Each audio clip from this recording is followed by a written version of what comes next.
नमस्कार। मैं आज एक ऐसी फैकल्टी के साथ में हूं जिनको सौभाग्य मिला है कि वो केमिस्ट्री के इनऑर्गेनिक सब्जेक्ट को, जिसको सबसे मुश्किल सबसे टफ सब्जेक्ट माना जाता है, उसको डील करें। और उन्होंने अपने पढ़ते समय एक सपना देखा था कि मुझे इसी विषय को पढ़ना है, इसी को पढ़ाना है। जीवन में बहुत सारी बाधाएं आई है, जीवन में बहुत सारे विचलन आए, बहुत सारे ऐसे ऑप्शंस भी आए जब वो उससे भटक सकते थे, लेकिन अपने लक्ष्य को साधते हुए उन्होंने जो सोचा था उसी को किया। मेरे साथ मैट्रिक्स का जो अपना आईआईटी और जिसको जेई डिवीजन कहते हैं, उसके एक मजबूत फैकल्टी टीम के रूप में हमारे साथ काम करने वाले टीकेडी सर हैं। बच्चे प्यार से टीकेडी सर कहते हैं, इनका पूरा नाम तरुण कुमार धावाई सर है। सर वेलकम, आपका बहुत बहुत स्वागत है। नमस्कार कृष्णा जी। नमस्कार सर। सभी ऑडियंस को भी नमस्कार। सर आज आपसे हम बातचीत करेंगे क्योंकि आपका सब्जेक्ट जो है वो बड़ा इंटरेस्टिंग है, इनऑर्गेनिक। लेकिन उसके आने से पहले थोड़ा सा आपके निजी जीवन की भी बातचीत करेंगे, फिर टॉपिक पर आकर के बात करते हैं। सर अपने बारे में थोड़ा कुछ बताइए हमें। देखिए विष्णु जी, एक्चुअली जो मेरी स्टार्टिंग जो एजुकेशन है वो ग्रामीण परिवेश से ही हुई थी। मेरे फादर बैंक में वर्क करते थे, तो स्टार्टिंग से ही मतलब जैसे उनका ट्रांसफ़र इधर उधर होता था तो उनके साथ ही हम हाँ उनके साथ ही मतलब एजुकेशन हुई। तो जैसे जयपुर से मैंने स्टार्ट की थी। जयपुर के बाद में जयपुर बहुत कम ही समय रहे थे हम लोग। उसके बाद एक सवाई माधोपुर का एक छोटा सा कस्बा है अपना, मतलब मलारना डूंगर करके, यानी कि 10th क्लास तक ही वहाँ स्कूल था। तो आप उससे आइडिया लगा सकते हो कि किस तरह का मतलब वो जगह रही होगी। तो 10th क्लास तक वहाँ पे पढ़ा। उसके बाद फिर मुझे एक मेरा पास में 35 किलोमीटर ननिहाल है, वहाँ गंगापुर सिटी, तो वहाँ पर आप शायद जानते हो। तो वहाँ पर मतलब मैंने 12th कंप्लीट किया। उसके बाद ग्रेजुएशन के लिए भी पास में ही मतलब मेरा जो होम टाउन है करौली है, डिस्ट्रिक्ट है करौली डिस्ट्रिक्ट, अब तो डिस्ट्रिक्ट है, आपको पता होगा। तो वहाँ से मेरा ग्रेजुएशन कंप्लीट हुआ। ग्रेजुएशन कंप्लीट होने के बाद अपने पोस्ट ग्रेजुएशन के लिए, एक्चुअली देखो उस समय भी क्या था मैं बताऊँ आपको कि मेरे पास ऑप्शन थे कि भाई पोस्ट ग्रेजुएशन करना है तो करौली में ही, मतलब कई सब्जेक्ट थे, केमिस्ट्री के अलावा सब सब्जेक्ट थे वहाँ पे, और मुझे केमिस्ट्री से ही करना था एक्चुअली। तो मेरे पापा बोलते थे कि बेटा तू इतना दूर जाएगा, यहीं से कर ले। तो मैंने कहा नहीं, मेरे को केमिस्ट्री से करना है, और वो भी यूनिवर्सिटी कैंपस से करना है। तो जयपुर मेरी प्रायोरिटी थी, लेकिन जयपुर मेरा वेटिंग लिस्ट में था एक्चुअली में। तो मोहनलाल सुखाड़िया यूनिवर्सिटी जो अपने उदयपुर में है ना, आपको पता होगा शायद। तो वहाँ पर मतलब मैंने एडमिशन लिया और वहाँ से अपना पोस्ट ग्रेजुएशन कंप्लीट किया। और फिर उसके बाद ऑलमोस्ट 14-15 साल मुझे इस फील्ड में हो गए, और इस दौरान मतलब आईआईटी जेईई वाले प्रिपरेशन करने वाले बच्चों को मैं पढ़ा रहा हूँ केमिस्ट्री, और केमिस्ट्री में भी इनऑर्गेनिक जो मुझे पसंद है। और इस टाइम पीरियड में जैसे कोटा और अपने सीकर के रेप्यूटेड इंस्टीट्यूट से जुड़ा हुआ हूँ। अभी फिलहाल काफ़ी टाइम से मैट्रिक्स से जुड़ा हुआ हूँ। आप सर मैं तो शेखावाटी से हूँ, और हमारे शेखावाटी नहीं कहीं के भी हो, पेरेंट्स की एक चिंता रहती है कि बच्चा फाइनेंशियली सिक्योर हो जाए। हमारे यहाँ पर करियर, अपने मन का, ये सब बाद की बातें आती हैं। पहले पेरेंट्स चाहते हैं कि बच्चा फाइनेंशियली सिक्योर हो जाए। आपने तो सर गवर्नमेंट में, सरकारी सेवा में आप फर्स्ट ग्रेड लेक्चरर केमिस्ट्री के लग गए थे, उसके बावजूद भी आपने वहाँ काम ना करके और इसको जो है वो बच्चों के साथ इसी तरह से काम करना पसंद किया। ये क्या कारण था सर? देखिए विष्णु जी, गवर्नमेंट जॉब का तो मतलब मैंने कभी सोचा ही नहीं। स्टार्टिंग से मतलब मेरे को फिक्स था, मतलब कि मतलब अपन को इसी फील्ड में जाना है, और काम करने का एक जो एक वो होता है ना, मतलब जज्बा और एक फीलिंग बहुत सारी, एक फीलिंग जो होती है ना, मतलब देखो गवर्नमेंट जॉब का तो ये था कि जैसे पेरेंट्स के कहने पर एक बार फॉर्म डाल दिया था मैंने। अब जब फॉर्म डाल दिया, तो जब मैं फॉर्म डाल रहा था तब भी ऑलमोस्ट फिक्स था, मतलब कि मुझे लग भी जाएगा तब भी मुझे नहीं करना है। लेकिन अब फॉर्म डाल लिया तो एक प्रेस्टीज पॉइंट बन गया कि यार सिलेक्शन होगा या नहीं होगा। अब सिलेक्शन नहीं होगा तो फिर मतलब ऐसा, मतलब एक फीलिंग आएगा यार कि मतलब, तो सिलेक्शन नहीं हुआ तो थोड़ा मेहनत की थी उस समय मतलब सिलेक्शन के लिए। अब बहुत अच्छी रैंक तो नहीं आई थी, लेकिन एक सीट अपनी सिक्योर हो गई थी। तो फिर लेकिन करना यही था मतलब मुझे एक्चुअली। तो इसका मतलब सर फिर आपका सिलेक्शन भी हो गया गवर्नमेंट में, लेकिन आपका तो सपना यह था कि मुझे सरकारी सेवा में ना जाकर के प्राइवेट सेक्टर में आईआईटी करने वाले बच्चों के साथ ही काम करना है। तो फिर आगे की यात्रा कैसे चली सर? फिर देखिए मतलब ऑलमोस्ट ग्रेजुएशन से ही मेरे दिमाग में सेटअप बना चुका था कि मुझे इसी फील्ड में आना है। पोस्ट ग्रेजुएशन करने के बाद थोड़ा सा मतलब मुझे सोचना पड़ा कि जैसे पीजी जब मैंने कंप्लीट की तो सीएसआईआर जेआरएफ मेरा क्वालिफाइड हो गया था।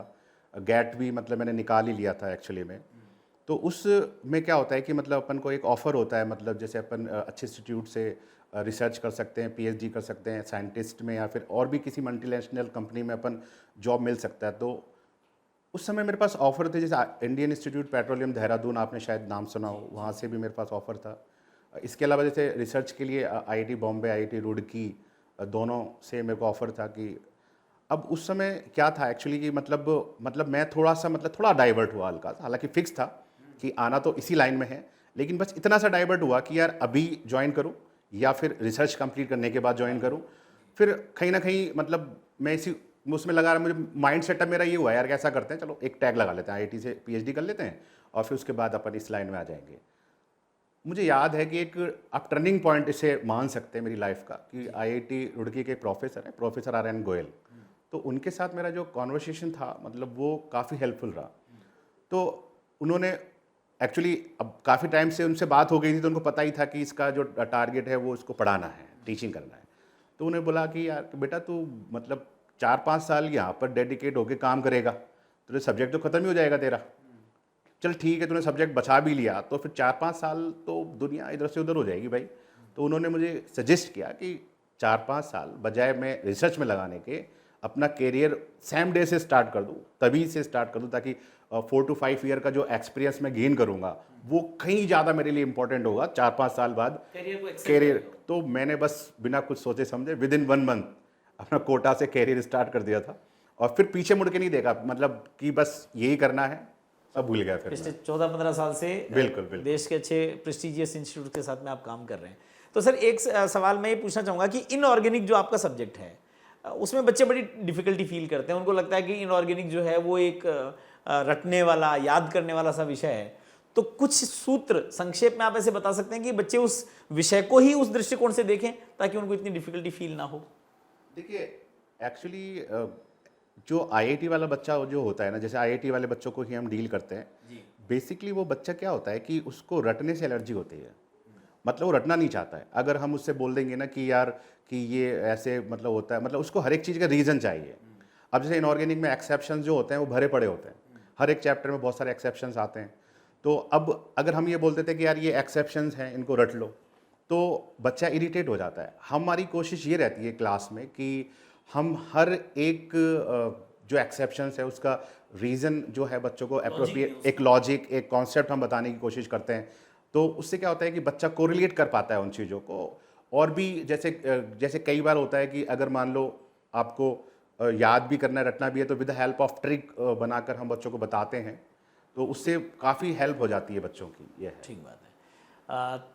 कोई मैसेज सर बच्चों को इनऑर्गेनिक के लिए, आईआईटी एस्पिरेंट्स के लिए? भाई देखिए, ओवरऑल अगर हम बात करें तो बच्चों के लिए देखिए, एक तो सबसे पहले थोड़ा सा मैं ये कहना चाहूँगा कि अगर स्टूडेंट ये अपना माइंड सेटअप कर ही चुका है कि मुझे आईआईटी में ही फील्ड बनाना है, तो सबसे पहले तो जितना जल्दी हो सके उसको अपना प्रिपरेशन स्टार्ट कर देना चाहिए।